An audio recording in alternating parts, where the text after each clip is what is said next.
iyazve onini piriviwe kasira uye une mushando wakawanda pana mwapuwe silabhasi yeshe aisi homework pi yakadai takabveyo kuchikora isusu takabveyo asanyari mastandard ataifunda yamastandard kwaya kusina zvakadai gumo rakadai mushando wakadai bandika riri isilabhasi yeshe yamwapuwa kuti kwai ndai motsvake paindaneti pamafoni yonai silabhasi yeshe maticha ozoshandei maticha vana akagara kudai tende taga vamweni nekuwata mumakilasi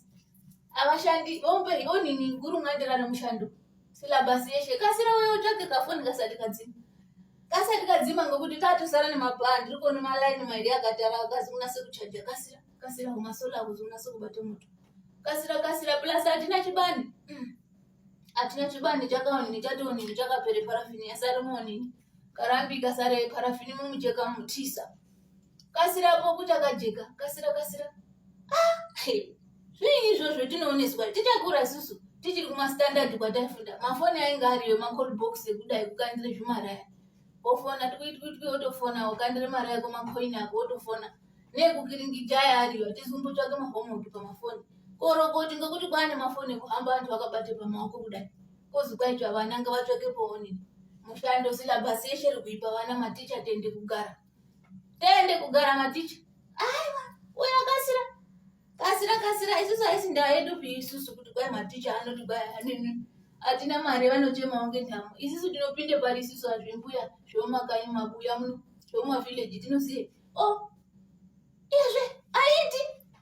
mai aiti foni kunoite iri yakona iyi foni yakanaka ndiyo pena ndakatumirwa nditaitari ari joni yakazwe mtini ingakone kushandekwa ingakone kutsvaka onini indaneti kutsvaka apa mushando apa kutsvaka yona mtini yakapfe joni yokorera zane kunodo yakadi yekutsvaira foni yekutsvaira ichimutsvaire kudai ndakaiona ina maigoti kwaonini kumwonini kurufu kwakuchikori ndakaiona ina maigoti veitobhuya veiti kwai asi inode zvinoiswemwo pane zvinoiswe mufoni mwona zvavanoise mufoni kuti izodini izonase kuonini inase kushande zvakanaka ino ndikati yakatonaka yakatsonga ingade zvakawanda ere kani hai karu ti zvazvo kana zvakadaro totoemere mukoma Devi vari Chipinge mukoma ako Devi ndio wakatozviziva tinozvikona ere so vona mahedmaster ngaamupe maonini ngaamupe mafoni akona anodiwa ngokuti isusu tinoziva kuti mushando wematicha wekufundise vana mani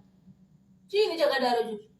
mushando wematicha wekufundise vana wotode kuti one kukwidze mapipi ndakatozi kusareketesa usanyanye kukakarira pipi inoshuta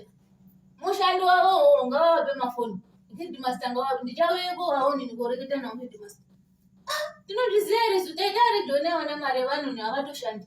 vakagara plus mukoma Devi vanoite zvokugera mukoma ako dai pavanozouya unonogotore onini kotore uswa kotore onini mabonere ekugaisa nekumbotore zvomupfutswa dai tozombovabvunza kuti vangaitawo zvefoni here kana kuti vona vangatotibetsera kana vanayo wototi vanhu vombokukotikoretesawo iyoyo vomboshandisa hai ndazvikorera kana zvaramba zvaramba enda watotwa ndichandowana onini headmaster ndibhuye navo vanototi kamai pirifike pamuromo kauyazve enda watwe manduwi nzungu